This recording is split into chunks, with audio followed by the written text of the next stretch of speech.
Hello, hello, hello, everybody. Say hello, Knight. No. Why are you always bossing me around? We're saying hello to the audience. It's called being polite. It's not called bossing you around. It's called being polite. And you said, actually, I don't know if we ever said who was going to be the host. I just kind of did it. I mean, you can be the host if you want. I'm unwilling to take the back seat. I've watched enough Aliens to know that I do not want to be the host. I've been watching Stargate, and I know you don't want to be the host. Yup. But Teal'c seems to do okay. Isn't he a host? No, he's like an incubator. Okay. So he's got a symbiote in him, but it's not attached to him in a symbiotic way. It's just growing in him. It's been so long since I've watched it. I honestly never caught that difference first time I watched. I'm like how this is a Murder Stroke Cabot Cove episode, but we're talking about Stargate. That's fine. That's fine. It's amazing how much I did not catch about Stargate SG-1 the first time I watched it. I have been binging a bit of Dragon Ball Z Abridged, and it's still funny. Oh, dear. That's good. This episode of Murder, She Wrote was interesting. So first things first. The last episode we watched was one I had to watch 4 times, right? Yes. That's the last one we did. Okay. I want to talk about the incredible tonal shift between the episodes week to week. Right? Last week's was kind of creepy, almost creepy. Terrible episode, but almost creepy. This one is essentially a comedy, as far as I could work out. It definitely has some thriller horror movie, or thriller in the horror movie genre. I feel like it was going for comedy version of Christine. It'd be nice if I knew what Christine was. The Stephen King movie about a car that kills people. Book. So. Or a slightly more homicidal version of Herbie. Do they put pig's blood on the car too? Or is that just for Carrie? I think that's just for Carrie, yeah. But anyway, we're here to talk about Murder, She Wrote. Unlikely. So, first of all, the very long intro again. Because it did the normal intro, and then it did a helicopter shot. Talk about wasting your money. It did a helicopter shot tracking Jessica Fletcher on her bike as she goes into town. Right? I don't know why that annoyed me as much as it did, but it really annoyed me. We watched Hit and Run Homicide, right? Yeah. I've been skipping through past the opening credits. So it does the opening credits, and then it does. So she's riding along the cliff of Cabot Cove, which is when, at the end of this very long helicopter panning shot, is when she then crashes into, or almost crashes into, the scientist right at the start on his bike. His name is Daniel O'Brien. And it's such a waste of a shot. The shooting of the almost crash is hilarious because there's no way either of them should have ever run into each other. Right? There's plenty of room. So, to me, that was a bit of a theme in this episode. Was 100%. The overly long vehicular problems. Yes, 100%, and it made me laugh. So yes, and then we're introduced to this scientist, who has put on his bike basically some kind of device that can tell him how fast it's going and also measures his blood pressure. It's meant to be an Apple Watch. I think it's meant to be like an Apple Watch type thing, but it's on the bike. Yeah. Kind of stupid, I thought, right from the get-go, with the whole nutty professor inventor vibe. Yeah. I feel they laid it on thick. One of my notes was, I am kind of tired of that stereotype of tech people always just being clueless and not getting the bigger picture. And then, as we mentioned right before we started recording, Musk exists. So. Yes, but this is definitely inventor pre-Musk. This is when an inventor is considered banal, benign, and kind of, living in his own world, right? More interested in his technology than trying to... In his technology and interested in helping and furthering mankind, I think is the other kind of vibe you got from this particular inventor, right? Even if none of his inventions particularly did any. And we see quite a few. Maybe only two during the episode, but... of course, then again, Musk's not an inventor, so... No, and he's also definitely not benign. But... So we meet this guy.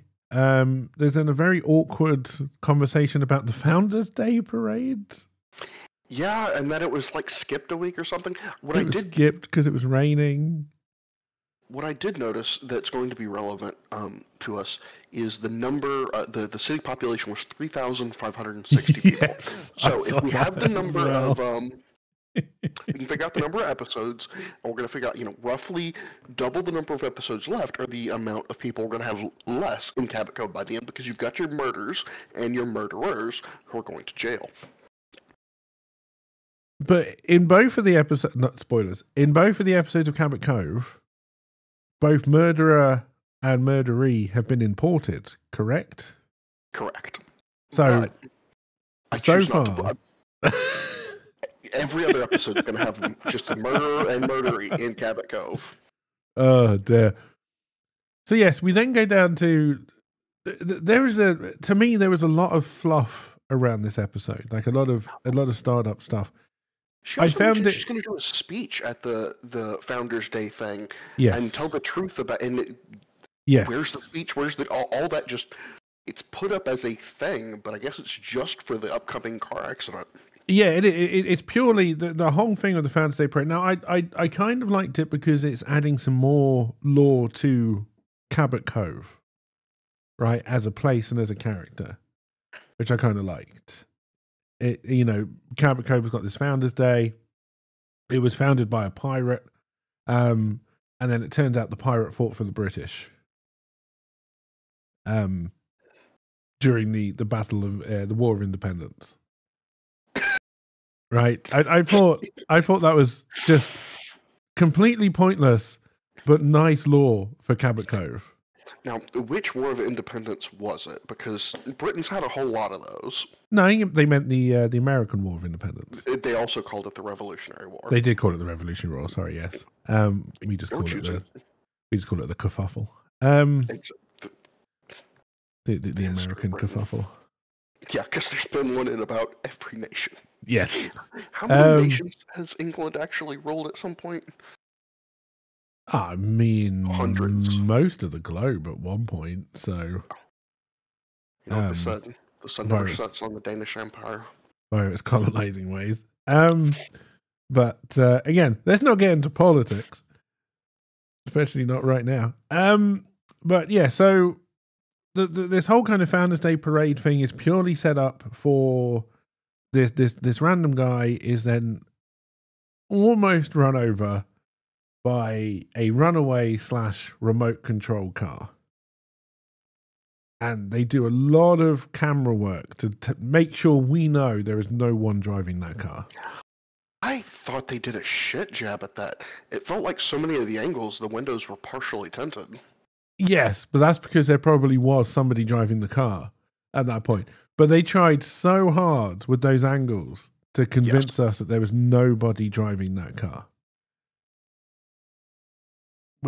Which makes sense.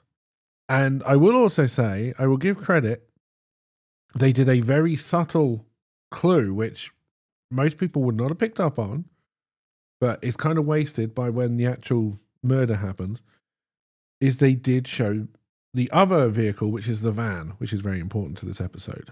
Mm-hmm. Right? I'll be honest, I only noticed the van because I like that particular kind of van. That's the A-Team van. That is the A-Team van. And that is what I thought to myself when I saw it over that very quick panning shot into the Founders Day parade. Oh, that's like the A-Team van. And then, of course, we see it again. It's like, okay, so that was important. Wait, do they show it again for the actual murder? No. Okay. No, and this is what annoyed me about that particular run of Clue. But this man is then almost run over. He goes to a hospital. I can't remember his name. He falls off of the fence onto a car hood and needs to go into the hospital for his leg. I'm sorry. For his leg. What did he not drink his milk growing up? He might be older, but that fall shouldn't have done anything. Well, the leg wasn't broken. That's a walk it off. But I think it was a walk it off, and this is kind of what didn't make a lot of sense to me, because we go to the hospital, his leg is up in one of those weird leg holding up contraptions, which you saw quite a lot around that time. I don't know what they were called, but to keep your leg elevated. Well, and to, I think, apply some amount of tension to, I think it's for bones and such to be in alignment, but I believe so. But they did say that the bone wasn't broken, right? So I wasn't too sure why they were keeping the leg up, or even really keeping him in hospital, to be honest. Other than I think it furthers the plot. And there's quite a lot of this in this episode, I feel, that doesn't make a lot of sense when you track it back. But it makes sense for good TV and to keep the plot moving along. But, and there's a main offender we'll get to later. He then explains that he is here to see the professor. The professor apparently has called him up, and they are, according to him, I believe, friends. At least friendly enough for Daniel O'Brien to invite this SOB out. To invite this guy out. What happens next? We then go to Daniel O'Brien, and Jessica Fletcher asks him if he invited the. Is that the barbecue? No. Or is the barbecue's actually quite late in the episode? Yeah, so over there a lot. Is this just when the first time when they're in the garage, or is this the time where they show off the aphid machine? No, before aphid. It's before aphid. This is just the very beginning, and he says he needs to get some air and slams the door. Oh, so is this when just after the mention of, was it Woodrow? Is this when we meet the female who's staying with? Yes. Okay, so we meet the. I don't know why they keep on doing this tired story of man who doesn't realize there's a woman who loves him thing, but they repeated that story again.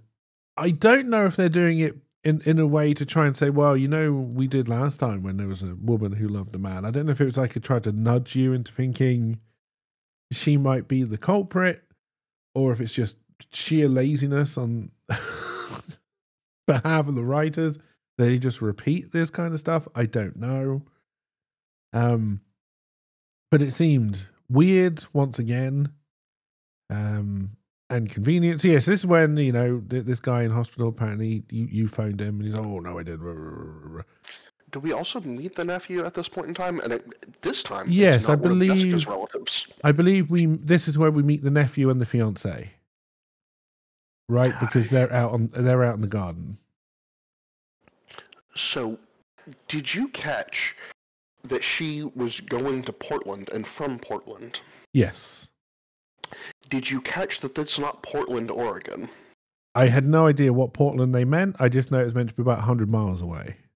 Portland, Maine, because Cabot Cove's also in Maine, is actually the most populous city in Maine, and I've never fucking heard of it. Yeah. But yes, there's this, because she's meant to be a traveling saleswoman. We don't think we ever really catch what it is she's meant to be selling. No. As such.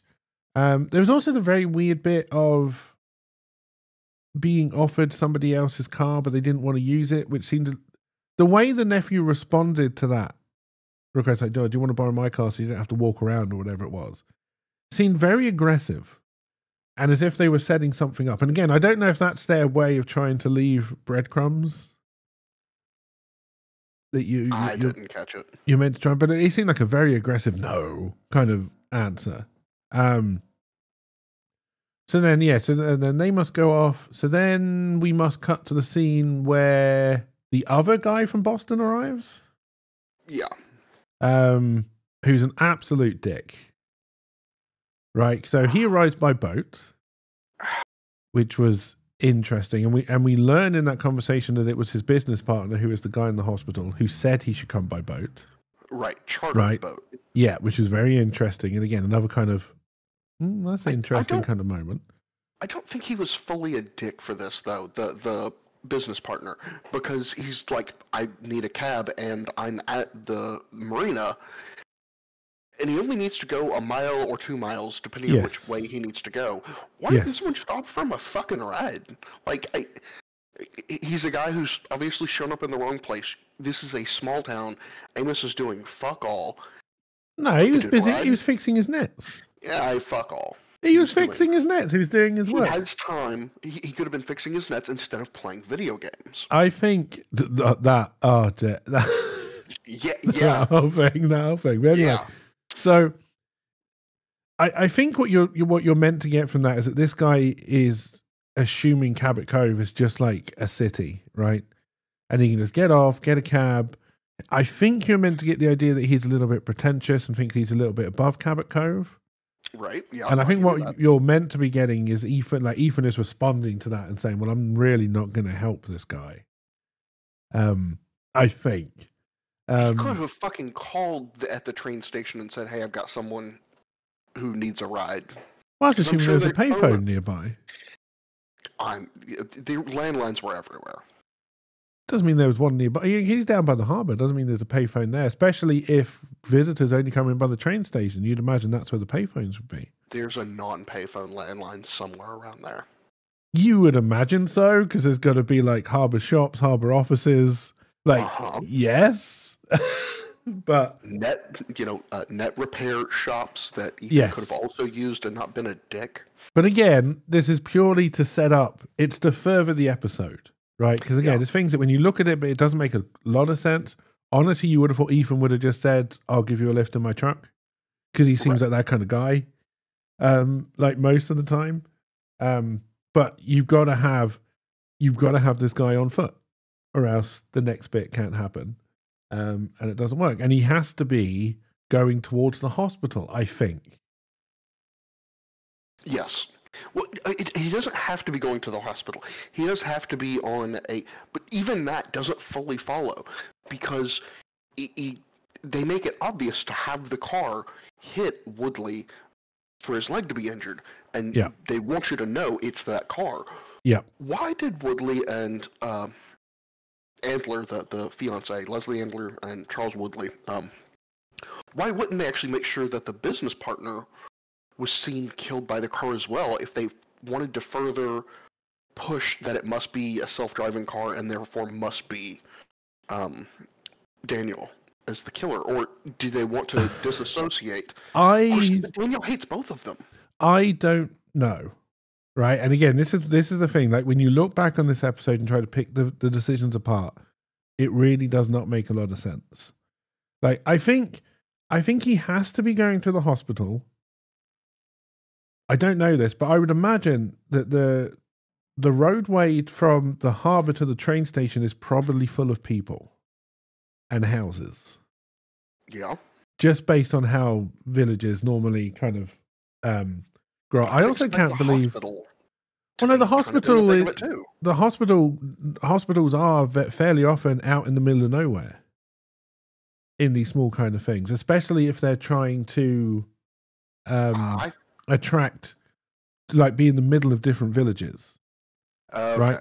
But be equidistant to a number. Either argument doesn't really hold up, right? He could. I'm assuming he could have gone either way. He could have gone train station or hospital.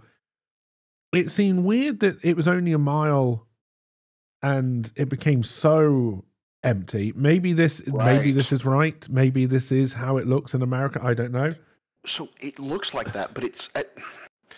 So I've worked plumbing before, and driving all over my state, and something you realize very quickly is low population towns actually tend to be very short on the main roads because they tend to spread away from the main road. Yeah. Which I would expect space between towns to be kind of that empty, kind of that unaddressed. Yeah. But we're at least I think we're even told that that it is the hospital for Cabot Cove. We're not told that it's a hospital for the town over. No, but you would imagine in a place like that a hospital would probably serve more than one. Would one hospital just serve 3,000 people? I don't know. I honestly do not know.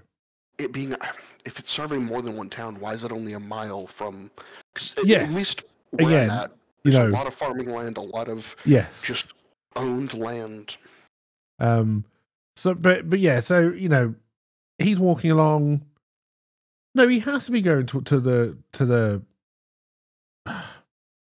He must have had to go to the hospital for this to make any sense, unless they watched him arrive on the boat, right? Which is possible, because the car is waiting for him along the road to the hospital, right? Maybe they watched him. Maybe they could have moved it either side as he went. I don't know, but it is ahead of him and it is waiting for him as he's walking along, right? Because he sees it parked in front of him to begin with, right? I think that's just the show setting up the show. He didn't have to be going to the hospital, but it makes a more menacing shot to have the car parked before it chases. Yes. So he sees the car parked. It's empty. You'd imagine he would go and ask for a lift if there was somebody in it. But it's empty, and he keeps on going. And then on this very kind of open road with steep banks pretty much either side, where I feel it would have been very easy to lose a car if you really wanted to, he runs to the only place where he can get squished by a car and tries to climb up an embankment, which didn't make a lot of sense to me based on the geography of the rest of the road. What we could attribute for this piece is he's a city slicker who doesn't understand roads, cars, how to evade things. No, I think this goes back to, because even in the Founders Day parade, there's I think it was meant to be the umpire of the baseball game that was possibly happening. It was baseball. On the Founders Day parade. His dive out of the way of the car, he was only in danger when he started to dive away from the car. Right? Otherwise, he would have just walked very slowly left or right. Exactly. And he would have been fine. And it was so odd. It was so stupid to watch. And then you get this one. He's being chased by the car. He's running. And then, rather than trying to go down a bank and lose the car down a bank, he decides to try and climb up a bank, which to me came out of nowhere. Like it didn't seem right that on either side it seemed to be going down. And then suddenly this one part was going up very high. That didn't make a lot of sense to me. He tries to climb it. He fails. He gets crushed by the car. He dies straight away. Is the impression we're given. I think then Ethan must rush to Jessica Fletcher's house. I think so. What I remember about that scene was how loud his shoes were. Very loud shoes. Very loud shoes. Why is that relevant? But the whole scene was very. We do not know how to record or shoot running somebody over that makes it look realistic. Oh God, no. Which is fine. It's it's a TV show. They don't want to hurt anybody. It makes it look, but it did not look good. And so then Ethan rushes over basically to go and tell Jessica Fletcher what has happened. I mean, time must have passed because the body must have been found. The police must have been called. Time must have passed. Is Ethan a deputy? No, but he's there. Is it just because he's a friend of the sheriff? Right. But I mean, like, he's always there. Like, it's as if he is the deputy, right? Because yes, he is always there, always where the sheriff is, basically. And again, because he also helps try to search for the car with the nephew, which seemed a little bit odd, but Yeah. because I think that was before anyone was thinking it was the professor. But anyway, we're jumping over the timeline here. So, yes, Ethan rushes into Jessica Fletcher, even though she's busy writing. He steals some cookies and tells her that the guy from Boston is dead. She says, what, the guy in the hospital? He says, no, the other guy. And then implies that the sheriff has no idea what he needs to do next. I liked that scene. Oh, it was good. It was good. Because, yeah, Ethan says, don't you pay attention enough that he always clears his throat when he doesn't know what to do? And then Ethan clarifies that he hasn't told Amos that he does that because it's a good poker tell. Yes. And I respect that. Yeah, and again, it builds up the idea of Cabot Cove, the idea that these are all kind of, they're all friends. Right. Possibly fairly close friends, even if at times they don't act like it, especially the sheriff towards Jessica Fletcher. They play checkers. They play checkers, but they also clearly annoy the piss out of each other. Which, again, I think is something friends do. But it was a nice scene, and there were quite a few of these kind of nice Cabot Cove. It's why it upsets me that they don't stay in Cabot Cove all that often. Right. Because these kind of nice people building, team building, world building kind of moments are just nice, and they don't seem superfluous. And you can't truly have them when she's in another city, seeing people that we have never seen before. No, but they do them, but they just seem like a complete waste of time. Right. That's the difference. Is that they have these same kind of moments and interactions in those episodes, but they're so throwaway. I don't care about them. Exactly. Whereas, in these episodes in Cabot Cove, okay, I'm learning more about Ethan. I'm learning more about the sheriff. I like this. I'm learning more about their dynamic. I think a show thrives on having the reoccurring characters that you develop, and I think that gets people more invested in the show, period. Because if it was just... You can like Jessica, but if you like the whole community, you're going to be there for every episode, not just the 100% interest in the story. Well, I agree with that 100%. And I think that's why most procedurals now have a team. It's NCIS, they've got their team. Yeah, but I even think it's specifically non-essential characters who are regular, because NCIS, most of the team is essential for the plot, but Ethan isn't essential, though Amos is kind of essential. I see. I see where you're coming from. Like in NCIS, obviously the team is busy doing their detective work, so you would consider them essential. Ducky is doing his, or whoever the, mortician. No, would he be a mortician? Ducky was a mortician. He would be a autopsy dude. Yeah, are they a pathologist? A pathologist studies diseases. Okay. It's not a pathologist. I'm sure there's a different word for it, but anyway, it doesn't matter.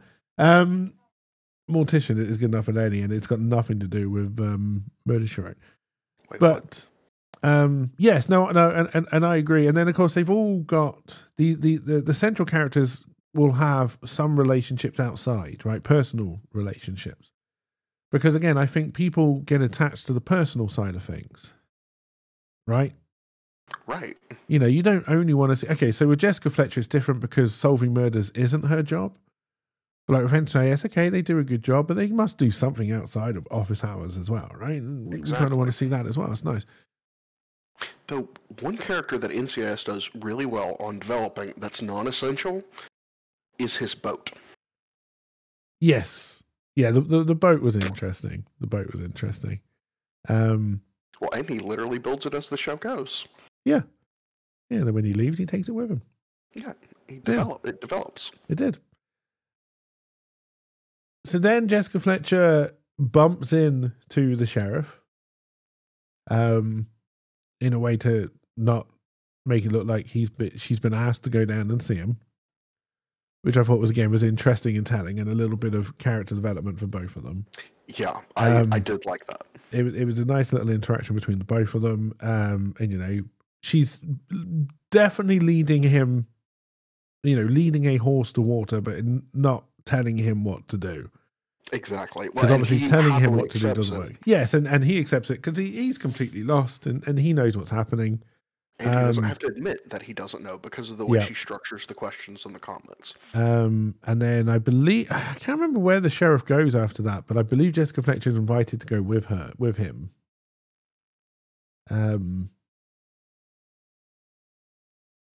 It's funny, you watch these episodes, the kind of the whole train goes through, like, I lose, like, point to point. They actually go from there to the hospital to talk with Mr. Richie Rich with his leg up. Okay. Because that's when. So Jessica reminds Amos that supposedly Daniel invited out these two businessmen. Yes.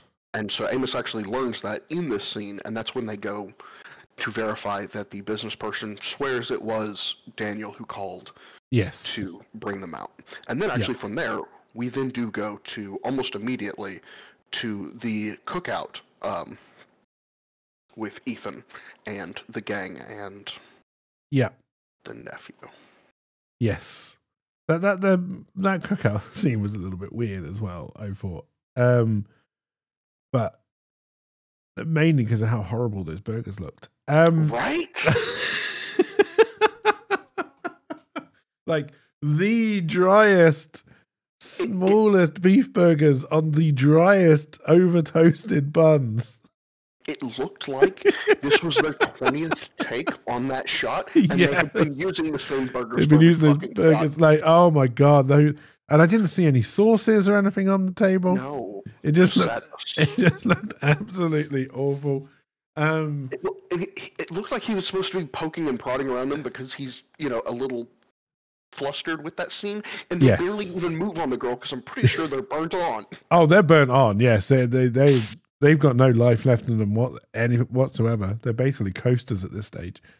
But so is it at the end of this scene that they test out the aphid busting devices? I keep scrubbing through the episodes because I don't remember either. Because again, that was interesting and purely, I believe, meant for comic relief. It was fun. Because it brings the dogs. We all have a good laugh.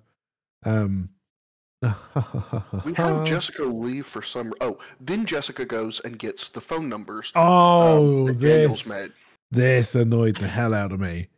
And then it comes back, and that's the aphids. The fact that she phones up what I'm assuming is the operator. Mm-hmm. And says, "You have to trust me. I need these numbers," and she gets them. Like,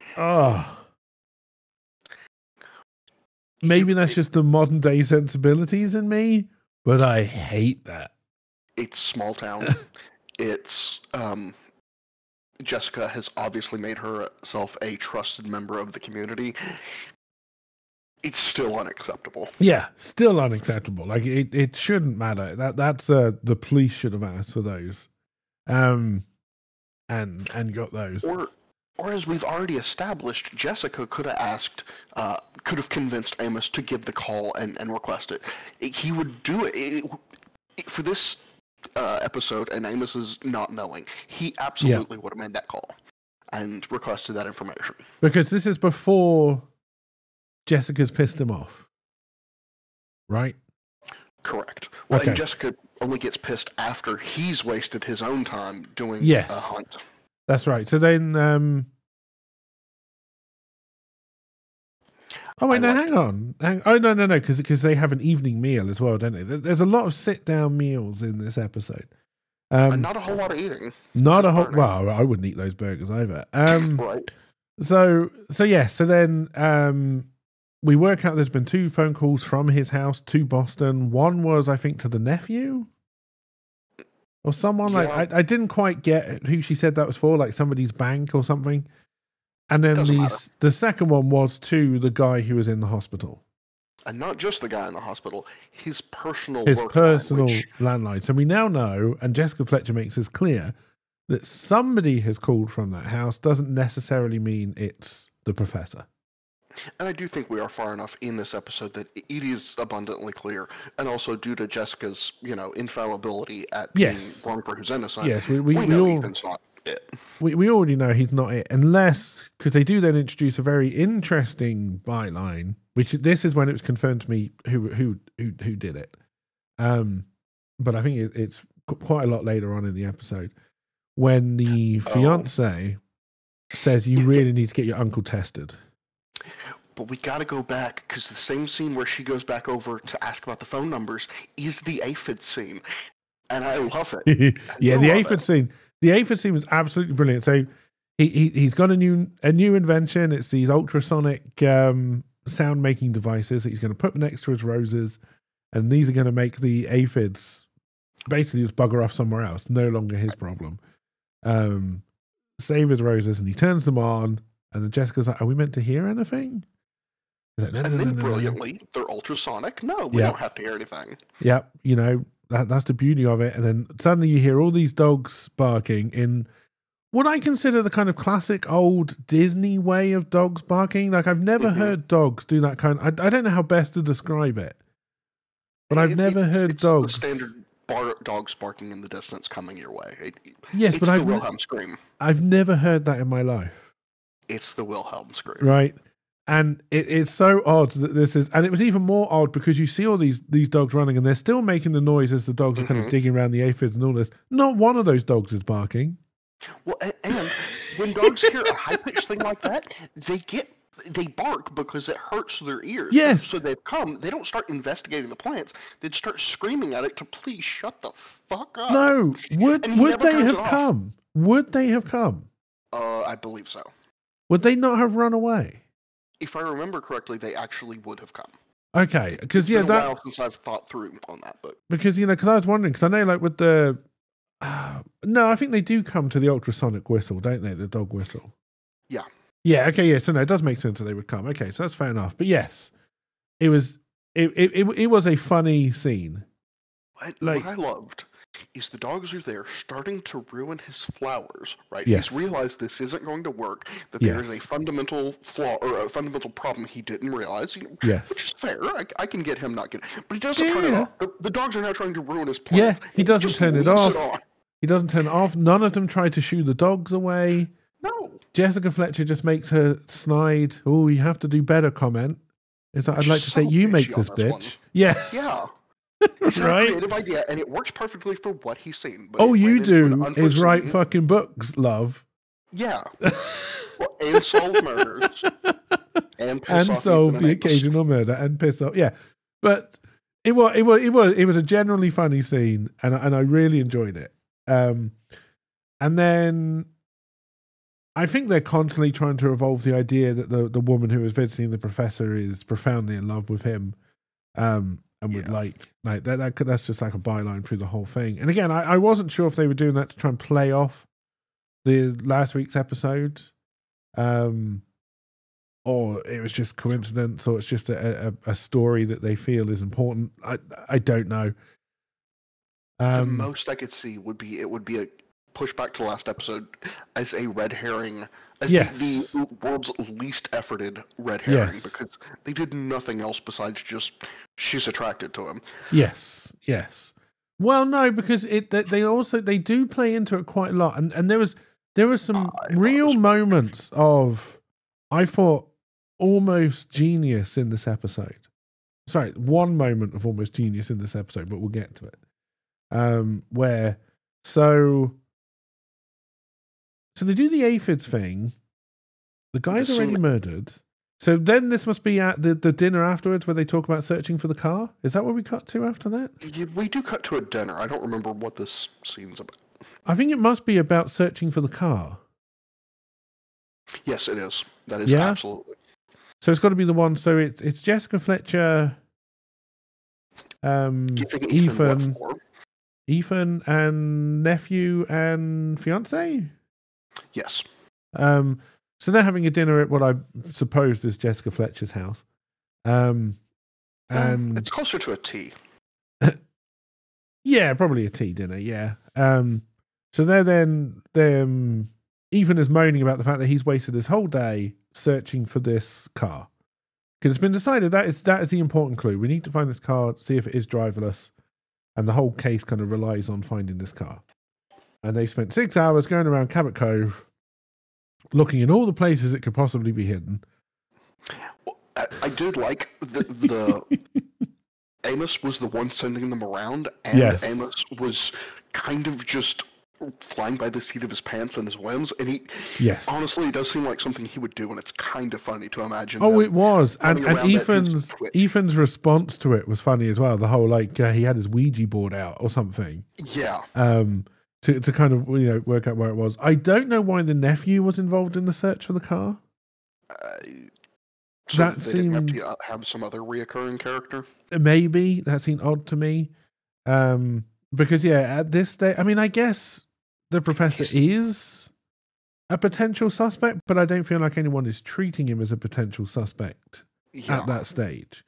So it seems we have established at this point that the Professor Daniel is capable of making a self-driving car. He is capable of making it. He seems to say it as like anyone could do it. This is not that hard. But I guess then we do establish, no, it's kind of hard.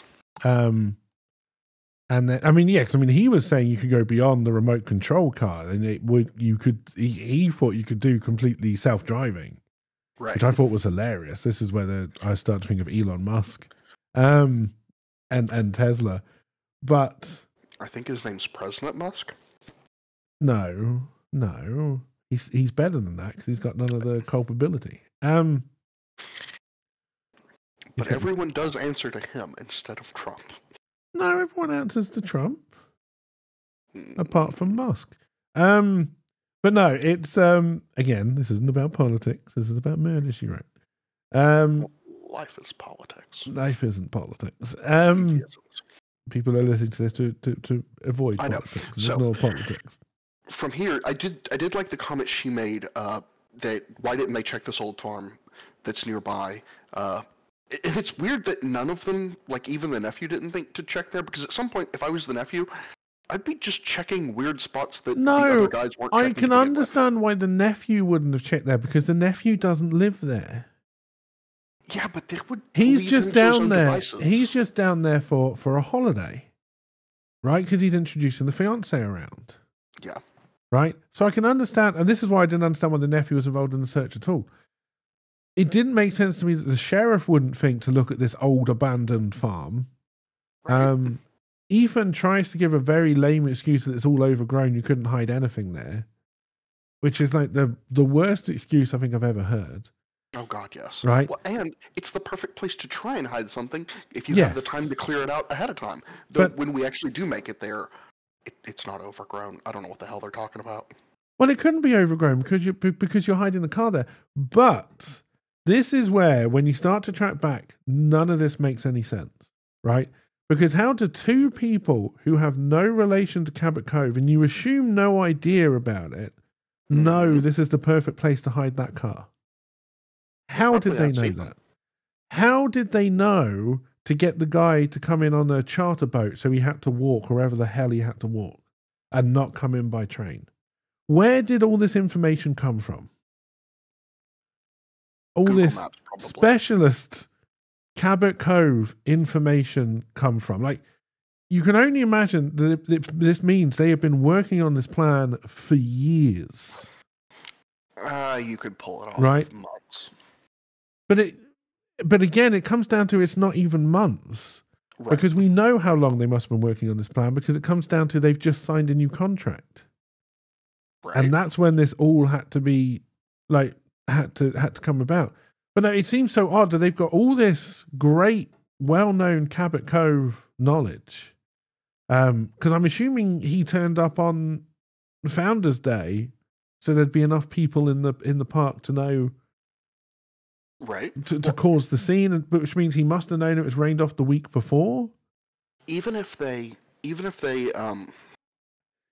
pretend that they've been doing this longer than the contract. At this point, Daniel O'Brien has no connection with them, so they're not getting any information about Cabot Cove that way.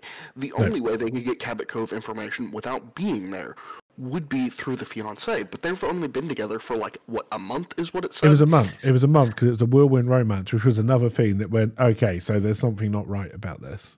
And they don't have enough time in a month to do the fucking that would be necessary for a whirlwind romance, and for her to then know enough about Cabot Cove from the nephew, who's probably been there a few times, but not enough to. No, and I don't know how long they're meant to have been down in Cabot Cove for. I don't know if they've like said that they've been there for the entire month of this romance. No, because he's introducing them. But what we do know, introducing her to Jessica Fletcher. Not necessarily. This is the first introduction to the uncle. Conversations seem like they just met her as well. Yes, I tend to agree because you could argue that she's been going to Portland every day, so she's had plenty of time to drive around, do recon. Right. But then you're not given anything to indicate that she would have the knowledge or capabilities to do that kind of investigation recon type work, right? I could be somewhere for a month and I still couldn't tell you where the best place to hide a car would be. If you were deliberately looking for it, but in that case, trying to look around like that in a small town is going to attract attention. Yes. So I found that a bit odd, but then I did like the not that this whole scene makes any sense when you think about it, but then Jessica Fletcher goes off to the farm. She goes to see the sheriff to try and convince the sheriff to go to look for it, which I thought was good for once because she's doing the right thing, which is I will go to the sheriff first and not put myself in danger just in case it happens to be true. Sheriff is like, no, I can't waste any more time. I'm pretty sure the car isn't here anymore because the air traffic people saw a truck driving away, which the car may have been in it. Yeah, doesn't make any sense. No. This is where Ethan gets a little bit of Jessica Fletcher schizophrenia, I feel, because the first time they talk about the car running over the guy who actually murders is its kid saw the car and he defended the fact the kid saw that car. Mm-hmm. Kids know what they're talking about, right? At the meal when they're talking about the car, he's like, well, it was only the kids who saw it and maybe they didn't see what they thought they saw. Right. That's the same fucking guy. And then Jessica Fletcher basically swings the alternative way because she was questioning the kids at the start, which makes sense. But then when Ethan questions the kids, she's like, oh, no. Don't be stupid, Ethan. Of course the kids knew what they saw. And it frustrates me. Anyway. Kids do tend to know what they saw. They just tend to be absolutely horrible at communicating effectively. They may have saw that car, but it wasn't actually that car because they don't know what they're trying to describe. Yes, but I don't know why Ethan would suddenly believe that it wasn't that car, that the kids were wrong after he was so adamant the time before. Right? That to me didn't make a whole lot of sense. But then Jessica Fletcher goes off to the farm. She finds the car, gets in it for some reason, which I just didn't understand at all. So I can see Jessica Fletcher wanting to investigate and opening the door, leaning in. Looking around, looking around the steering wheel, trying to look for how the remote control. 100%. But actually getting in the car, sitting down till you can get trapped? No. Now, you may have said, okay, it's a remote control / driverless car. That doesn't mean they can magically close the doors and lock them. Which again, I was like, no, okay, that is another little bit of a leap, but okay, fine. She's now trapped, right? The control box was hilarious. I loved it. Let's talk about the control box, because you only see ignition, drive, brakes, door, and there's a door and a lock button, and somehow this old station wagon has some way to automatically close the door. I'm sorry, what? Yes. And all these old things, you would have to completely redo the whole locking system. And at that point, you would just remove the standard locks because the locks in these old cars were purely mechanical. She could just pull it up and let herself out. I will also say, I don't know how far... There's no steering input on the damn control panels. What annoyed me, there's no way to steer the fucking car and no camera accelerate. To see where the hell it is. Or accelerate, as far as I can work out.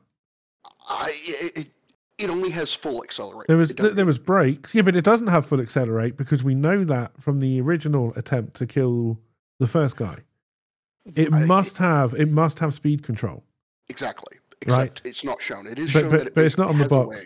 And the fact, okay, so it's automatic, which again, as a British person, I would not have assumed. So like one of my things is, well, how is it changing gear? So I was like, okay, no. This is an American show. It's going to be an automatic car. Fair enough. Don't need to worry about that.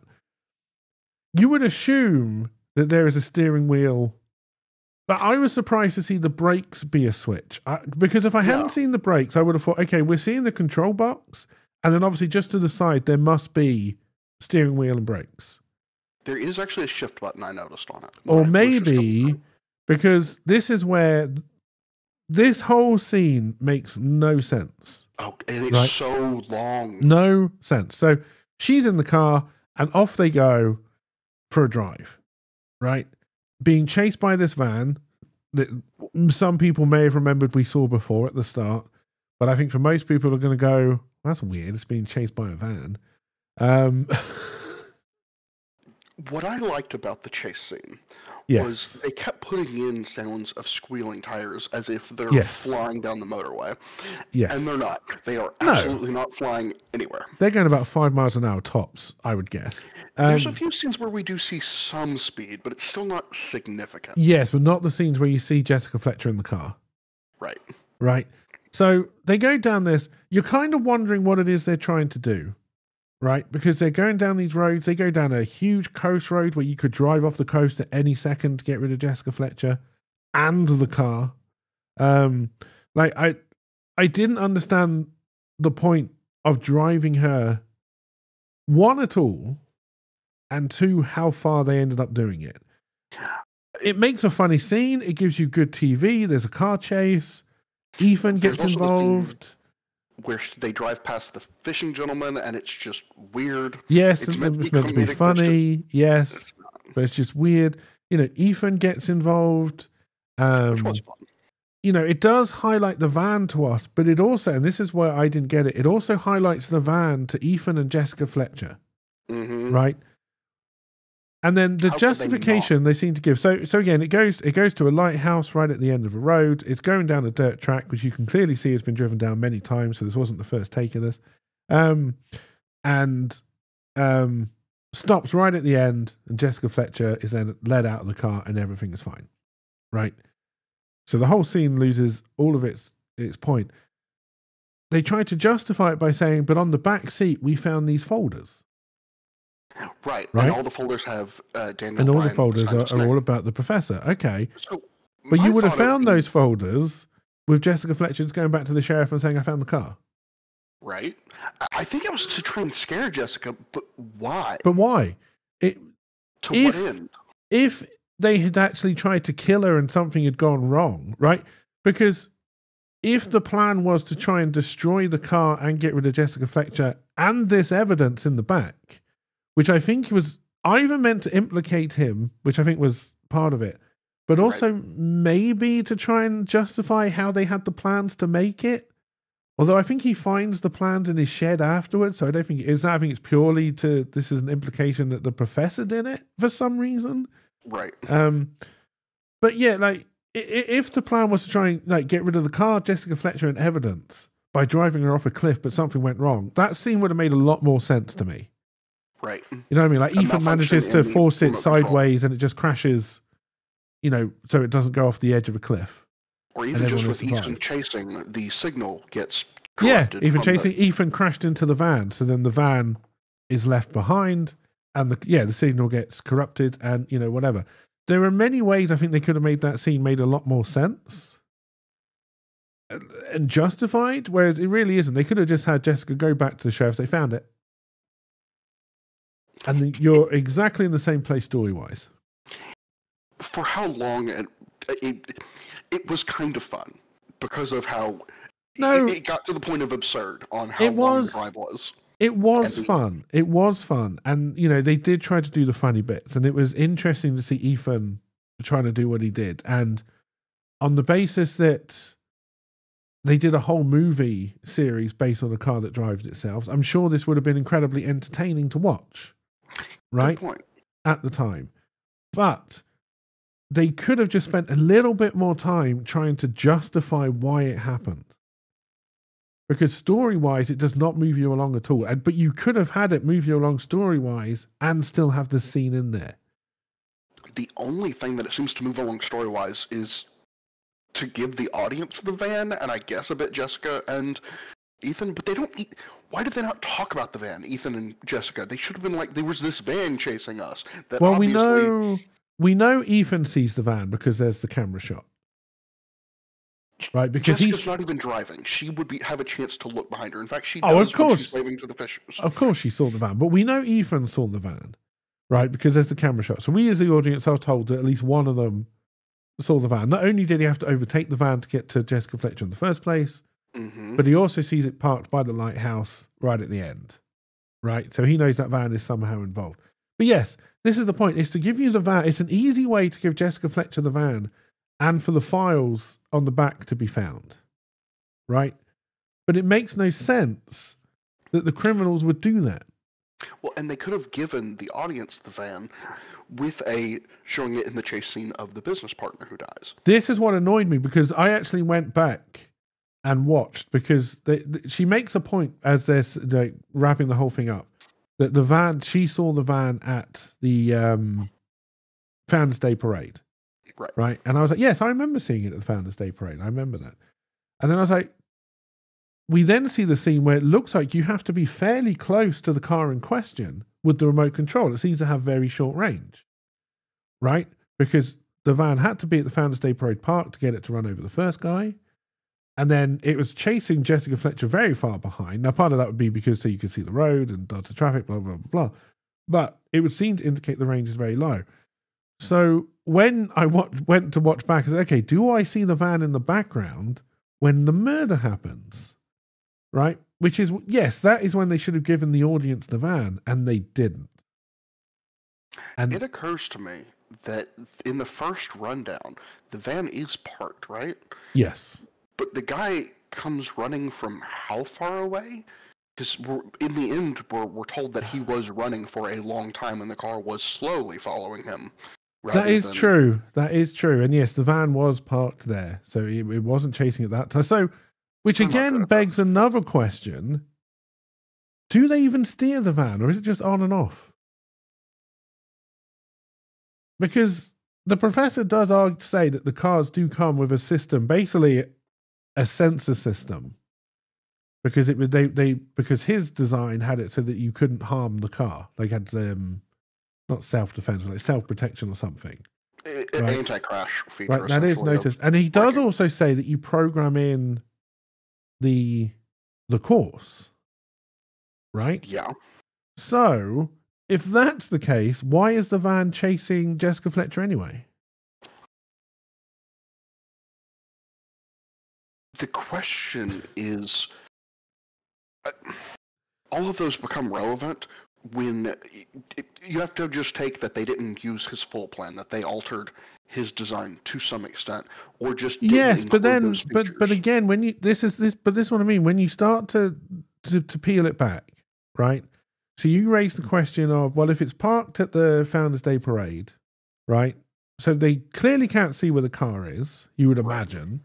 So it must be able to drive by itself. You don't need line of sight. It must have fairly good range because it said it'd been running for a while, right? Which would make sense for the murder, why we don't see the van. Although how you then tell it to run into somebody, I don't know if it's got self-protection things built in. How do you get it to run into two people and a cliff? Yes. Right? So that doesn't make sense, which would then indicate that you do need line of sight, but it's already been argued in the show that it doesn't need line of sight. Do you know, this is what annoyed me about this episode, is that I wish they just spent a little bit more time thinking about how the van worked and how the car worked to really sell this idea to the audience. Because to me, yes, the chase with the van makes no sense other than to give Ethan and Jessica Fletcher the van.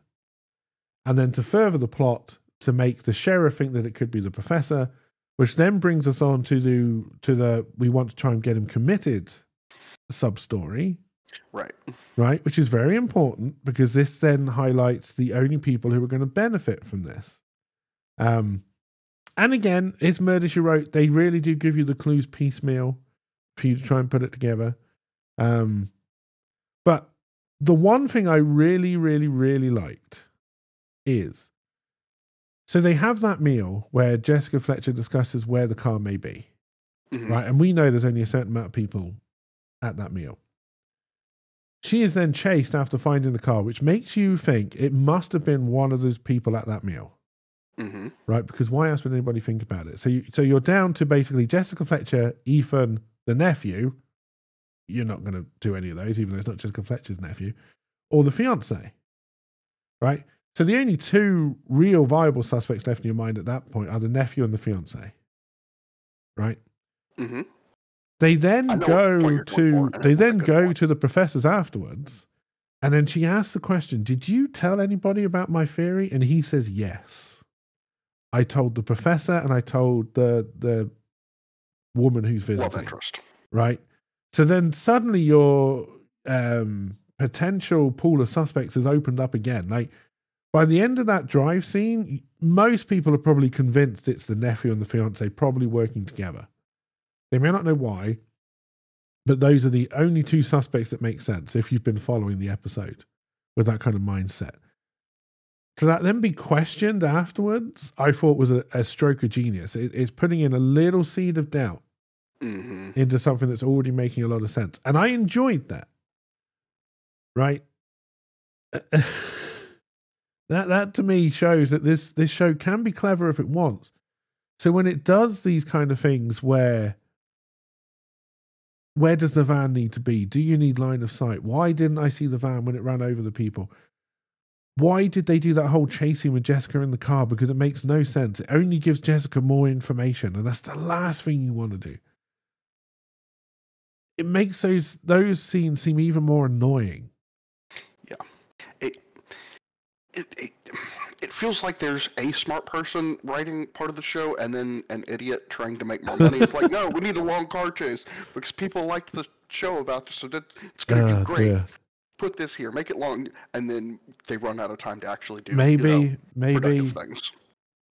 But yes, so the case is starting to come together. She is now, I believe this is when she starts to ask questions about who gets the professor's patents or estate if he dies or is committed or whatever. So we start to get the question that, well, actually, if he dies, all the patents, which is basically he's only worth as much as the patents might be worth, they go to his old university. If he dies, yes, right. And then we're also given the side clue at some point that this company has signed a new contract, but it's got no money for some reason. Like, I feel the last 5 minutes is just full of the information they should have given you earlier on. Right. To try and make you try and piece this together, right? Because it all just seems to flow out in one kind of stream of consciousness kind of thing. It's like, okay, so now we're worried about the patents. You've never told us to be worried about the patents before, but okay. Now you're saying this company has signed a new contract. We didn't know that. And we were also never told, I believe, until Jessica Fletcher says it, and this is after the fiancé has confessed, and that the man in the hospital was also involved, that the reason it had to happen is because one of the patents that the professor had is how they signed the new contract. Right. They signed the contract. Security doors or something, I think. It doesn't really, I mean, they need one of his, they basically sold a project by one of the patents already existing. Yes, exactly. And that they're going to get it. And we are told that right at the end. Yeah. Right? That's something we need to know earlier.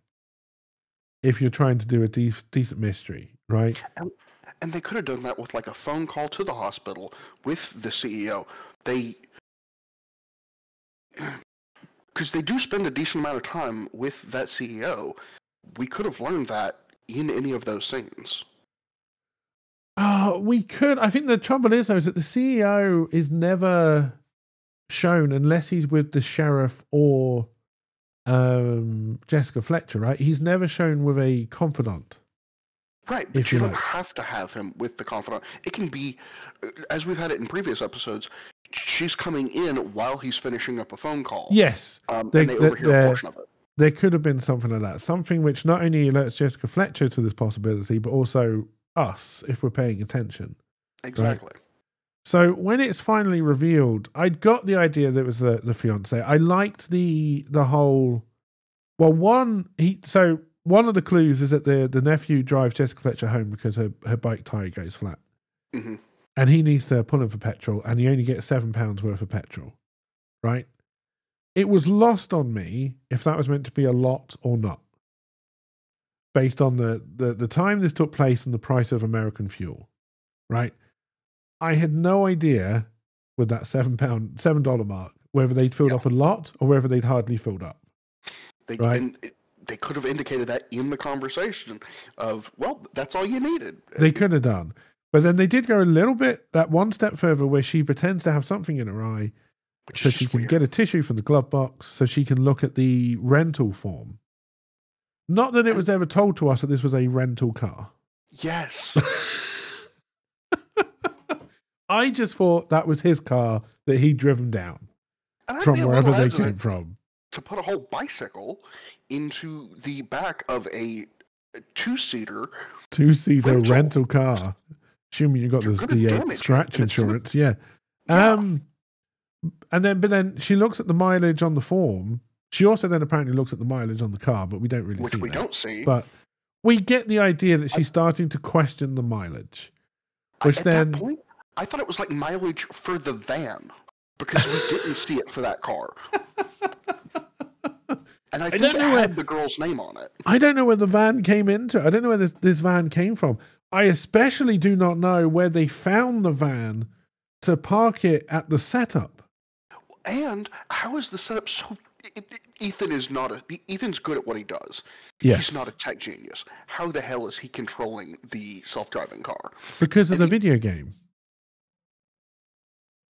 Bullshit. That is the whole reason that video game scene is there. Well, one, for Jessica Fletcher to suddenly have this brainwave of, oh, hang on, when the car was trying to run over the first guy, it was going very slow. Why didn't it succeed? Right? Which I think most of us, I was questioning right from the beginning.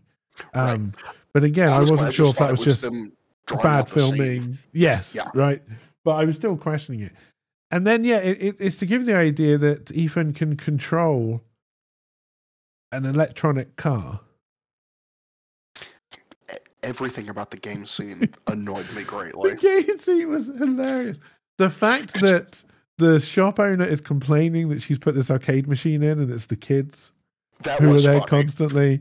And then we go back and it's actually Ethan doing it. Was fun. Did you notice that? So Ethan actually has the steering wheel, and we see some of what he's attempting to do. He looks like he's shit at it. And then we go to the other scene where we're basically looking at Jessica and Ethan from inside. We're meant to be in the game, yes. Which is just the camera perspective, but now Jessica Fletcher's... What is she doing? She obviously is not using the same controls Ethan was, because what the fuck is this? Like, she's doing 360s on that steering wheel. Yes, God only knows. Yes, and I don't know what I think it was meant to be like a version of Frogger, but you were the car. Like, I didn't know what the game was meant to be about. But that is to say to you, but yes, they find the actual van. Yeah. Right, because they have to take the controls out of the van. They've got the car. That makes sense, because you would assume the sheriff would have impounded it when they pick it up from the lighthouse. So the fact they've got the remote control car makes sense. But how did they get the van? Where was the van? Yeah. I don't understand that. And once why does Jessica think it's relevant to have all... Because she convinces Amos to do a resetup of the Macy's Day Parade. And... I don't know why there was a... Yes. Like, she already has the evidence of... She has enough at that point. She could tell Amos, and Amos could work with it from there. Of, hey, look, we found the self-driving car, obviously. Yeah. because now we have the technology, we can figure out whose fingerprints are on it, who made it, where the... Yes, no, yes. Just... It's none of that. It's a setup. And even the guy from the hospital agrees. Yes! To come back for some reason. And he bloody behind it. And you would expect that they would have noticed, the yes. fiance and the CEO would have noticed that, hey, look, the van's here for some fucking reason. Okay. And then, this is the thing I don't understand, because they do not seem to indicate any kind of relationship between the fiance and the CEO. Right? As far as I can tell, no. I don't think there's any relationship other than contractual. Right? I don't think they're family. I don't think they're related. I think he's just hired her to do a job. Right. She's an employee. So, if you're the fiance, right, and the car is going to run down that guy, why are you going to try and stop it? Because you're only going to implicate yourself. Well, and furthermore, we already know that there's only the two of them. It never expands beyond the two of them. Yes. Who was obvious? And she runs to the van. So he's getting chased. She's not near the van. What does she think's going on in the van? Is there a third person we're not told about? Because obviously she obviously has to think that it's being controlled by somebody in the van. Right. Which does make sense. Who's in the van? But yeah, well, exactly. Who is in the van and who's trying to kill this guy? And why would she rush to try and protect him? It didn't make, like, if they were like father and daughter, it would have made more sense to me. Right? I need to save this man's life. I could have got that. They could have even played up the contract being worth.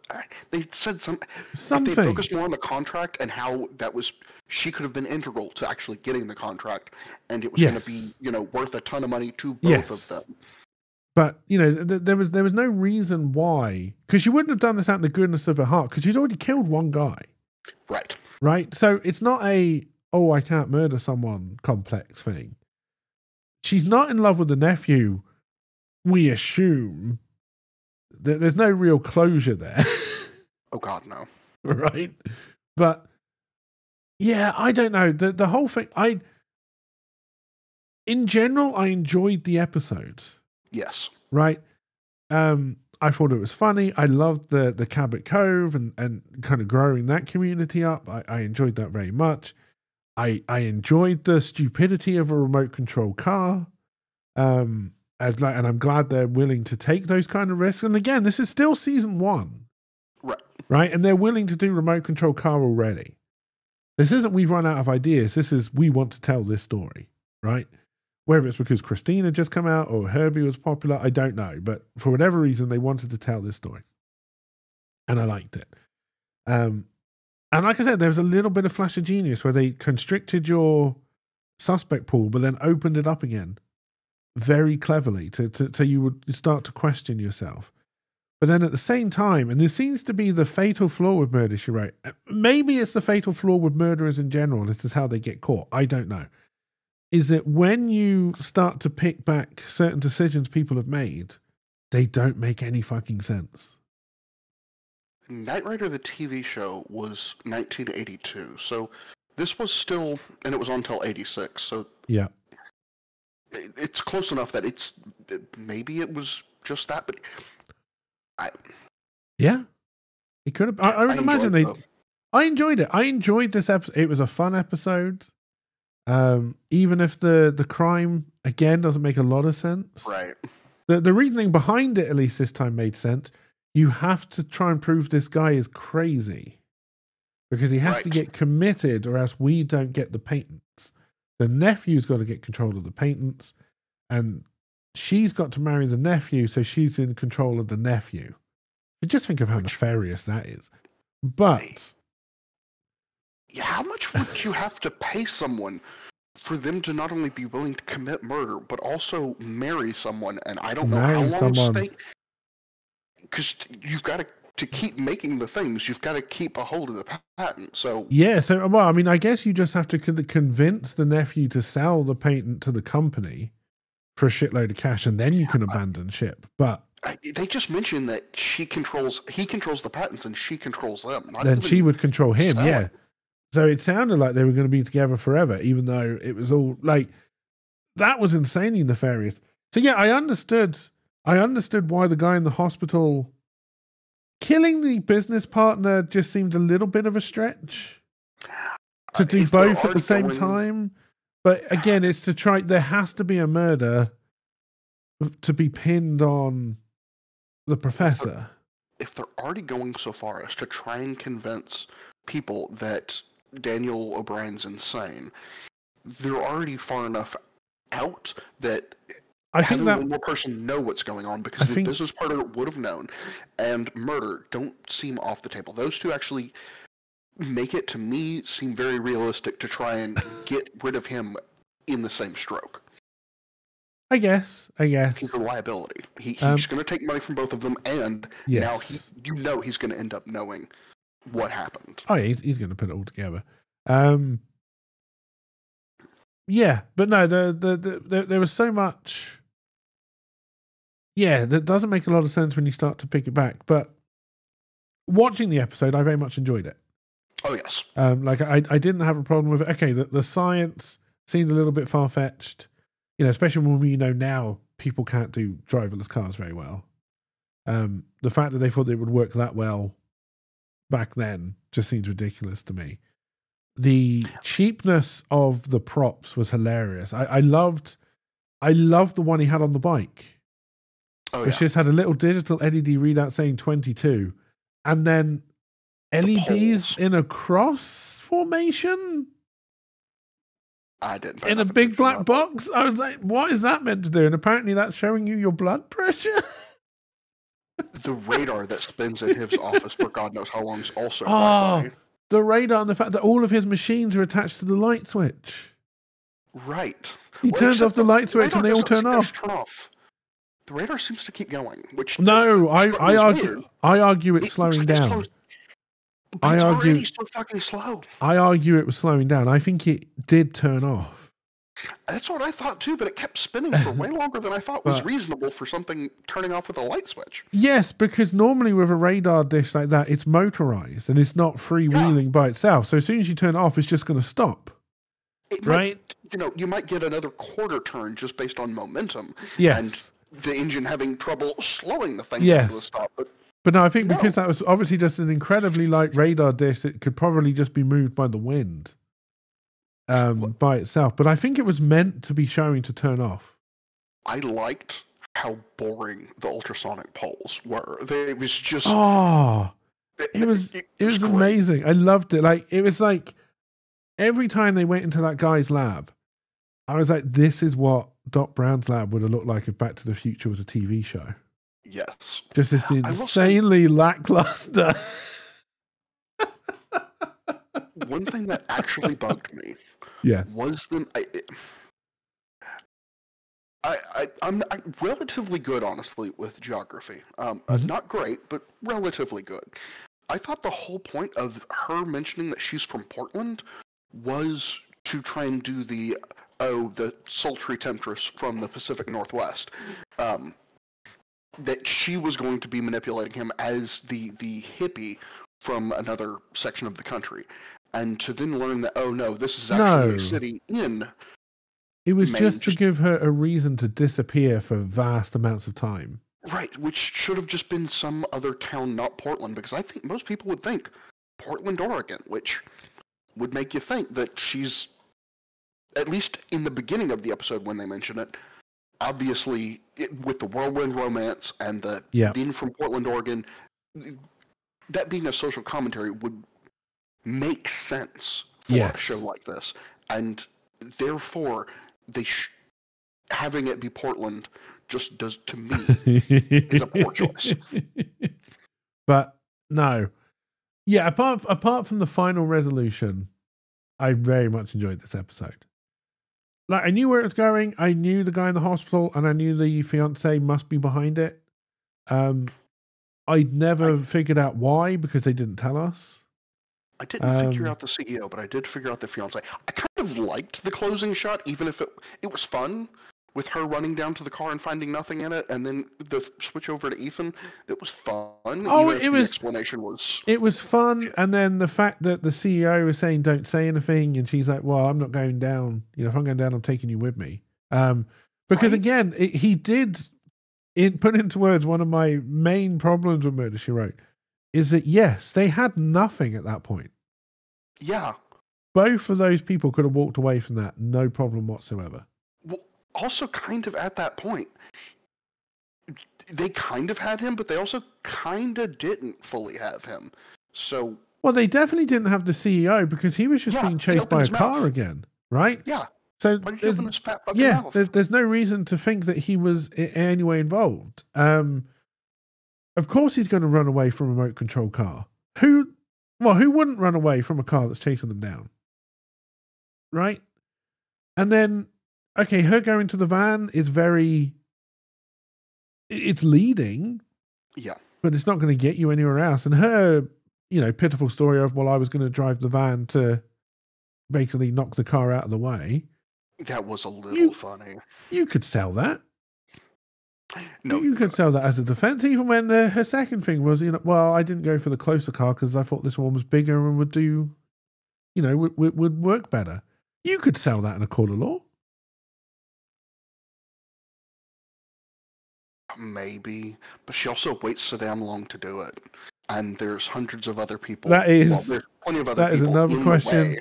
I'm assuming they must have told everybody else there what was going to happen.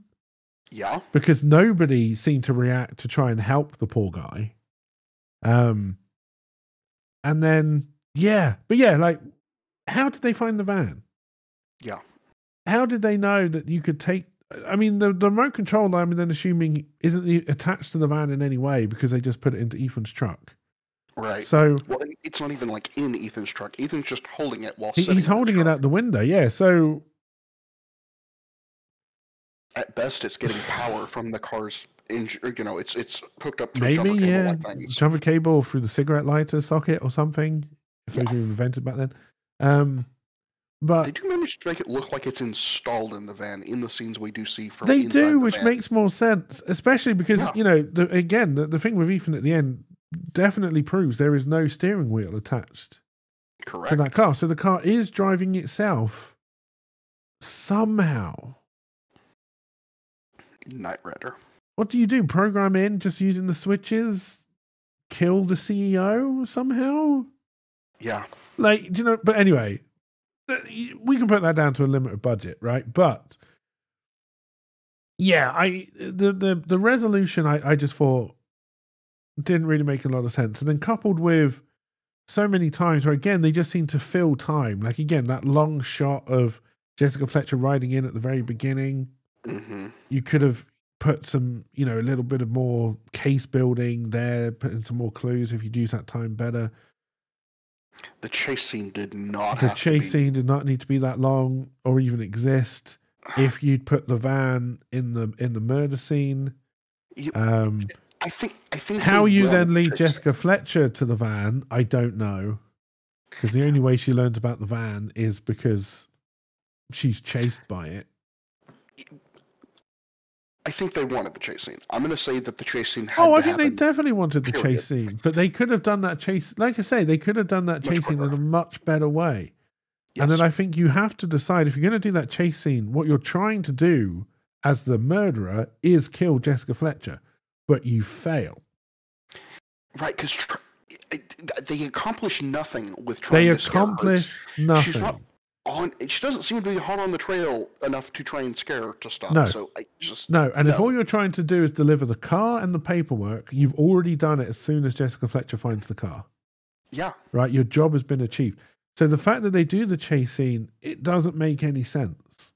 So you have to do it in a way that, no, you're trying to murder and like I said, if you're trying to kill Jessica Fletcher, get rid of the car and get rid of plans that kind of implicate that you've ripped off this guy's thing to do the car, or maybe something else, that makes perfect sense because you're trying to get rid of 3 things that incriminate you in one go. Which is what I initially thought the scene was going to be. Yes, that would have made sense. But then the way it ends is kind of like, what was that all about? Because I was questioning it already because they did the one scene before they got to the lighthouse where it's on a very thin coastal road and you could have taken Jessica Fletcher off any of those cliffs. Yeah. To achieve her end. I was like, well, why aren't they just taking her off the edge of the cliff? It doesn't make any sense. One thing that annoyed me when Ethan gets to the car and he's trying to open it while Jessica's trapped inside. Yes. There's a window right there. Fucking break it. One thing that got to me, and I was kind of trying to think back to how far do car locks used to stick out? That's part of the reason I was mentioning mechanical lock, because it looks like it's open. It looks like it, because they all look like they're open. Yeah. Right? And also, and again, this is going to go down to a large difference between American and British cars. At the time when this was made, most British cars would not have had central locking. Oh, good point. Good point. Right? For locking all the doors, yeah. So you would have just tried to get out the passenger door. I think that would be true at this point in America as well, that it would have been right. Just so, the yeah, you know, okay, they've rigged the car up with some kind of locking system, so maybe they rigged it up for central locking. But another question then is, why did they rig up the door that way? That's a great question. Right? What was the point of rigging up the door to close and lock by itself when all you needed was a car you could drive? Why would you do that? It doesn't make any sense unless you want to try and kill somebody in the car afterwards. There's a reason to keep people out of the car, but it's still pretty weak. Yeah, but you could just, once you've parked the car, you don't need to hide the fact that you've locked it or locked it from remote. You just go to the car and lock it with the key. So, theoretically, when it was driving through the field, someone could have tried to grab the handle to open it. Because it was empty. But on that same exact route, you could do so many different things to... Why do you even honestly need to get back into it very often But no, why... Like, so you set the car up to drive by itself, right? The first time. Saying lock it just with normal... You close the door. And then you go unlock. Okay. You lock it. You never need to unlock that car again. You could need to unlock it for maintenance, but like you said, if you just used a normal key for locking it, why would you... You've taken it into your secret layer by then. You're not worried about anybody seeing you. So why have you rigged up some kind of... And not only locking, closing. Yeah. Right? You've rigged up some kind of hydraulic closing mechanism in that door. I will say the closing was one of the weakest because there's no way in a station wagon in that door to build that. There's not enough space. It's just not. The only way you're going to lock it or pull it shut is with a string and a pulley. Because there's just not enough space in the door or the door hinge for any type of control like that. You would have not one that Jessica see. Well, it depends where the control is, because the control could have been in the engine compartment, right? The only bit, if you've replaced the doors with hydraulic hinges, which is the easiest way I would see that you would make this work, then the control mechanism can be anywhere, because you just need to get the hoses with the oil to go through the door from wherever your oil is being stored, right? But I also agree with you, is that, it didn't make any sense. You would have to... Trying to do that install of hydraulics to shut the door. Yes. It's still going to be in the hinge, and you're going to need the hinge is a horrible leverage point for trying to pull on the door itself. So yeah, it's but going to be incredibly... No, I agree. I agree. But again, the more philosophical point is, why would you have gone to the trouble? Exactly. Unless you were setting up the car for somebody to die in the car, right? If you'd had old What's-Face, the second guy, driving that car and he crashed it, that whole thing makes sense, right? Because you want him in the car, you want to be able to lock him in, and then you drive him into a wall, right? One could argue it all makes a lot of sense. Features that you never plan on using because you're trying to account for potentially unseen events. In a month... Yeah, exactly. In a month, this has got to have been a thrown together plan. And that's why I argue that right? I could see an argument for, hey, let's make a door closer because it's going to take us 20 minutes and it can't hurt to have that feature. Yes. But I argue that with a station wagon like that, it would have taken days to try and do something. Was it meant to be an old station wagon? I don't know. At the time. Because were they actually trying to make the argument, although I don't think they say he ever made this car. I do believe they all said it was all in theory. Right. Like, are they trying to argue that they did make that car years ago and they're just now using it as a convenient murder weapon? In which case, yes, some kind of remote closing and locking mechanism may have made sense. May have made sense. But it's not explained like that. To me, my assumption is they just made that car for this purpose. Not that they just got it at storage. Right, yes. But I don't know. But yes, so much about, like I say, that whole chase scene with Jessica Fletcher in the car makes zero sense. Does not move the story on. Okay, it's a good chase scene. I understand why they put it in. It's a fun scene to watch, blah, blah, blah. But story-wise, it made no sense. And I wish they just spent a few more minutes just thinking it through.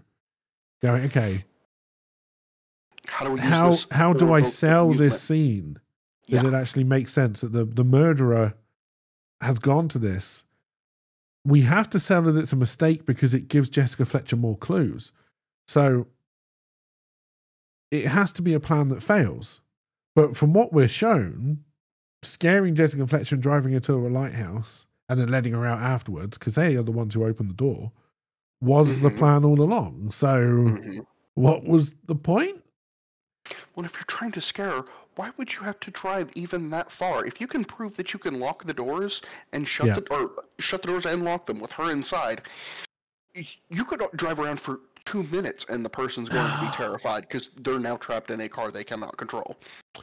Maybe you've nailed the point. Maybe you've nailed why they did it. It was to prove that it was a self-drive car. And Jessica Fletcher would attest to that in court because she was in it. Maybe that's meant to be the justification for it. Because at the moment, all you've got is... show it's being controlled, so even if it is a self-driving car, it's... Yeah, but it's remote control, right? So if you're thinking about it logically, okay, a lot of people possibly saw it at the Founders Day parade, where there was a lot of panic. Ethan was sure there was nobody driving it. The guy who's run over was pretty sure there's nobody driving it, but the sheriff wasn't buying that. Right. You then, it runs somebody over, but again, your only witnesses are kids who no one is going to believe, right?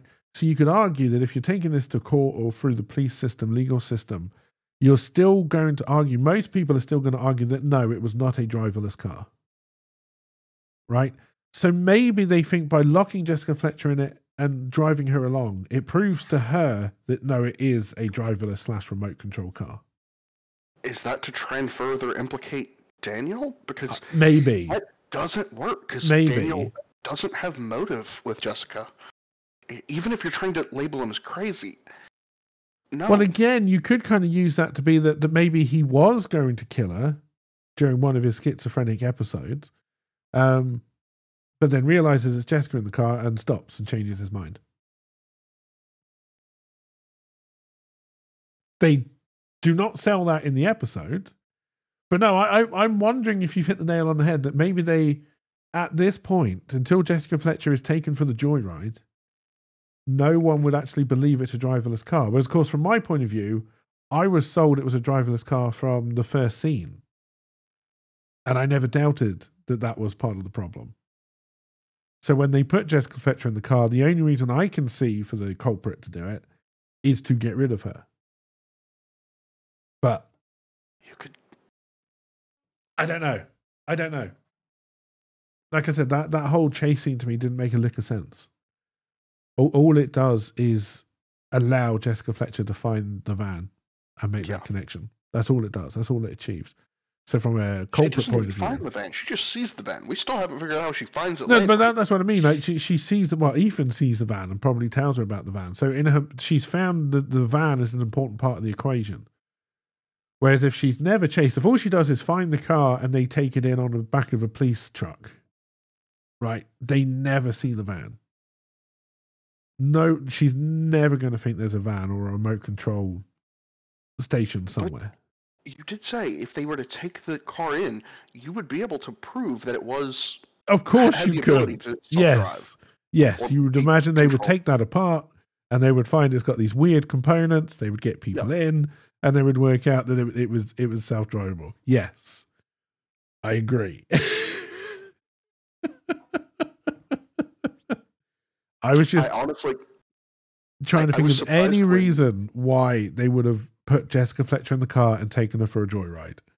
But I really was cannot honestly think of why. surprised that there was no car conflict between Ethan and the van. I kind of expected. Well, again, because I think that would have made a lot more sense, because it looked like at one point the van actually tries to take Ethan out. Yeah, but it only does that for like a tenth of a second and then doesn't. As he overtakes, and then he doesn't. But I think it would have made a lot more sense for. But then you would raise, like, okay, the van's taken out. It's going to be in an accident. You would then imagine that the police would investigate it anyway, and then the whole thing just starts to crumble, doesn't it? If the van is taken out. Yeah. In a catastrophic way. If the van is just delayed, and then the car runs out of juice or range at the lighthouse, that would make more sense. Yep. Right? But then you're then going back to does it need line of sight? Has it got a range? How did it then work at the park when it was chasing him to begin with? And then how did it work for the murder scene? Because we never saw the van. I don't think that they ever thought any of the actual how it works through fully. I think they kind of had an idea and just said, fuck it. I don't think they thought it through at all. And I think that's where this episode falls down. I wish they just spent a little bit more time thinking about, okay, how does the van work? Simple questions. Yeah, exactly. Is it line of sight? How is it navigating? Are we driving it around the thing? So we have to be able to see what it's what it's doing. Is the steering and the acceleration and the braking connected to the van steering and braking? So you're driving the van, but you're also driving the car in front somehow. Because again, we're led to believe there's only one person in the van. Mm-hmm. So therefore the car must drive itself. You know what's interesting? That's a van. And part of me thought initially when I saw the controls in the van that some of the major setup was in the back of the van. Why would you need a whole van to control it? And I was like, oh, well, maybe the additional radars and the... Yeah, maybe you got radars or just the radio mass you would need to communicate with the car over any kind of range. And then it's just empty. And he just pulls it. And... There's nothing in the van. Unless that's a complete... Because part of me was like, well, is that just a completely different van? Right? But then it cuts to Ethan with the control. So no. Yeah. And they're controlling the same car. So no, that must have been the van. But then why have you got the van to do it? Did you just hire the van the one time? No, because the van was there for the original thing. So you always have to do it from the van. So what is the point of the van if the controls are so small? She could have just been standing behind a tree somewhere, right? Still doing this because it's handheld controls. So what's the point of the van? Why there doesn't seem to be one. They could have done it from any vehicle. They could have done it from any vehicle. Change the vehicle every time. They don't even need to do it from a vehicle if there's no line of sight or range considerations. You just do it from home. If you need some amount of power, well... Plug it in. That's a good...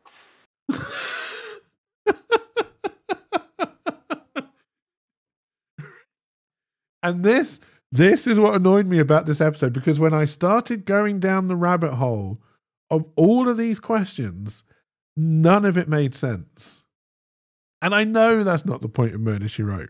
No, but it cheapened it so much for me. I don't mind when a universe decides that it's getting rid of the normal rules and laws. Mm-hmm. But create your own and stick to them. You don't even have to fully flesh them out. Just create enough that it works and then stick to that. Yes. And if you do break those rules, explain how. Yes. Right? That can also be super fun. Of course it can, but not just a wizard did it to me is not a fun thing. No. Right? Explaining to me how the wizard did it, yes. Fine. With you, 100%. But no, the whole car thing didn't really make a lot of sense. The whole, what was the contract between the fiance and the CEO. Like there was never any indication that they may have known each other at any point. Right. The whole, she's willing to. I mean, I'm assuming she's pretending to love the fiance. I'm assuming the 1 month romance was her getting under his skin to make this work, rather than CEO sees that nephew has suddenly found someone and then he approaches her. Yeah, she has to be. No, that wouldn't work. No, she's got to be the contract who's willing to do this. So then, yeah, like I said before, the fact that she would then try to save his life and implicate herself makes no sense when she rushes to the van. Because all she had to do was stand there and let that car run him over. As far as she knew. Yeah, but if she was... That could result in her not getting any of the money when he dies. Doesn't matter. She's not in prison. But then again, yeah, I was... I think overall you would say that she would not approach the van. Now you would argue that, okay, Ethan's not actually going to run that man over. But then she doesn't know that. But yeah, but she doesn't know that. But then what do you have as Jessica Fletcher and the sheriff against them if she doesn't act? Your theory has been proven to be false. Right? All she had to do was not go for the van, and they've got nothing. Why did she look so emotionally conflicted about going to the van? Yes. It wouldn't be... Exactly. She has no emotional attachment to him. She has financial at best. That we're told, unless they were meant to be related. And we're just not told that. Because like I said, if they've got some kind of relationship prior to this, I can understand the instinct to go to the van and save his life. Right. But it's purely a business proposition, and I'm sat there or stood there watching the only other person who knows what's happened about to be run over, right? Why am I going to try and save him? And then what is... I mean, there would be other questions going through your mind, right? Maybe she goes to the van because she wants to know who's in the van. Like, is there somebody else involved in this that I don't know about? Right? Maybe you could sell that as a reason she does it. But even then, why would you do it then? Yeah. Right? Because you could just stay there and you just stand still, move towards the van, but not like run towards it. You just stand still, because there can only be two things going through your mind. Bearing in mind, she knows that, she was behind the original murder. So there's two things going through your mind, right? And it would have actually made more sense, I think. I don't know. I don't think it works either way. But I think it would have made more sense and made her more likely to turn against the CEO if the car had tried to run her over. Yeah. Right? Because then she's questioning, the only person who could have done this is the fucking CEO. Because no one else knows. And I'm going to tell on him because he's just tried to fuck me over. Right? That to me makes more sense. But yeah, the only thing that would be going through your mind is her. Is that, okay, there's either somebody else involved, but they're trying to kill the CEO. So I don't understand how that would make sense. Because I've been hired by the CEO to do a job. And I don't understand how killing the CEO would help anything with this. Or two, they're trying to set me up. Right. Well, and considering it's a full-fledged reenactment, yes, that feels like you're being set up. Yes. Like, come on. And, she is the kind of person who's willing to do a month contract, pretend and make somebody fall in love with her. You have to imagine she's pretty cold-blooded, and in a month she's managed to put together this car caper. She knows all about Cabot Cove, or at least one of them does. You're imagining they're very cold and calculated, and that they would react very cold and calculated in that position, right? And that's very easy to convey on screen without telling anyone else. 100%. And then the other way you could have done it is to try and have the car run over the nephew, to then try and argue that maybe she's developed feelings for the nephew over the month. And then she would try to stop that. I think you could sell that as an idea. How you then wrap that into... Well, no, because then you prove that she knows that the van is is where the remote control should be, I think that trap does kind of work. But running over the CEO as the trap doesn't work. Yeah. Because all you have to do is just stand there and not spring it, which I think is what she would have done. Because again, even with all the money that she could be paid in the world, yes, it's prison. It's prison, yeah. And it's a prison. felony on your record, and you will never, no. And what's she going to do? Okay, so she opens the van, and Ethan is sat in there with the control. Like, what is she going to do? How does she prove her innocence if they happen to be in the van? You know what I mean? Yeah. As soon as she moves to the van, stop someone who's in the van who's controlling it. Well, again, you imagine she's some kind of cold-blooded assassin, but yeah, as soon as she goes for the van, she's implicated herself, and she has to know that because again, we are not made aware of any emotional connection to this. The audience knows, but no one in the scene knows that she's a key piece of the problem. Yeah, precisely. And we're also not told that she's got any emotional stake in this. Yeah. So she should be acting purely businesslike. Yeah. And I don't think that was not a businesslike response. That was an emotional response. It can't just be her growing a conscience or caring about killing, because again, we've established she's already killed. And okay, I would have maybe brought it if it had been to save the nephew, because they've been together for a month. Maybe she has developed feelings for him. It's an old trope, but one that I can believe. Has she developed feelings for the CEO who's going to pay her money? No. Right? So, under scrutiny, this episode does not hold up whatsoever. But I enjoyed it, and I hope they do more like this. Yes. Because it was a fun 45 minutes of TV. Yes. I would rather this than, yeah. Yeah, because the last one was a bad 45 minutes of TV that also didn't hold up, right? So you have to go one of two ways. You either have to make a very good mystery series that holds up as you start to question it, right?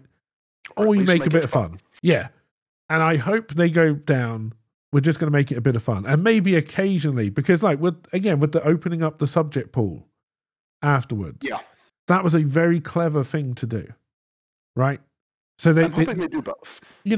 I'm hoping occasionally we get one that's both. But if they're going to err on the side of fun. Absolutely. Right, I think is my final takeaway. But yes, I enjoyed this episode. I probably wouldn't have minded having to watch this episode 4 times, but I only had to watch it once, which was nice. I did actually end up some way to arrange that. I did actually end up watching it twice, but I gave plenty early warning on the other one. That was fine. But no, I didn't watch it twice because of you. I watched it twice because I started watching it. I started watching it last night. And then I fell asleep through the middle. Fair. So yeah, then I watched it again this morning to put the pieces together. But no, I enjoyed this episode, even if I have a lot of things I didn't particularly like about it. Absolutely. But yes, more like this, more in Cabot Cove. It's the 2 best episodes have been in Cabot Cove. Yes. So let's just have more Cabot Cove. And yeah, I think that's probably about all I got to say about this episode. Have you seen the name of the next episode? I have not, no. Spoilers. I think it's supposed to be We're, but maybe apostrophes don't know. It says We're Off to Kill the Wizard, but it's WERE, which is more like Where. Maybe it's a werewolf and a wizard. Maybe it's D&D. Who knows? No, it's probably meant to be We Are Off to Kill the Wizard, surely, right? Yeah, but I'm looking through it, and It's a Dog's Life actually has an apostrophe. Okay. I mean, I'm down for a... Oh, no, okay, it is. There's supposed to be an apostrophe based on the wiki. Okay. I was going to say, yeah, werewolves and wizards. Werewolves and wizards would have been... kind of sounds fun. Would have been interesting. But yes. I'm looking More like forward this. to the next one. Like, last time we did this, I was dreading watching the next episode. Absolutely dreading the next episode. Now, after watching this one, with all its faults, and it had many, I'm looking forward to watching next week's. More like this. And this one definitely takes top spot for me of the ones we've watched so far, even with all its problems. I really did like that. The other one in Cabot Cove, though. Yeah, I know you love the one with the horses. I know that's your favorite. That wasn't in Cabot Cove. You loved how realistically they portrayed the animals. I know. You keep on going on about it. Oh, but anyway, I think that is going to do it then. That has been a very long episode. We're coming up to about an hour 50. I hope you enjoyed. Are we trying to plan to do one next week? Mm-hmm. Okay.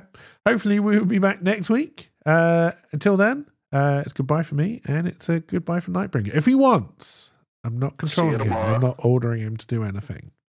Likely. See you tomorrow, guys. Because I was told off about that, and apparently we're going to see you tomorrow. We'll see you in a week. If I see you first? See you in a week if you're lucky. Yeah. Anyway, Thanks for watching, and bye for now.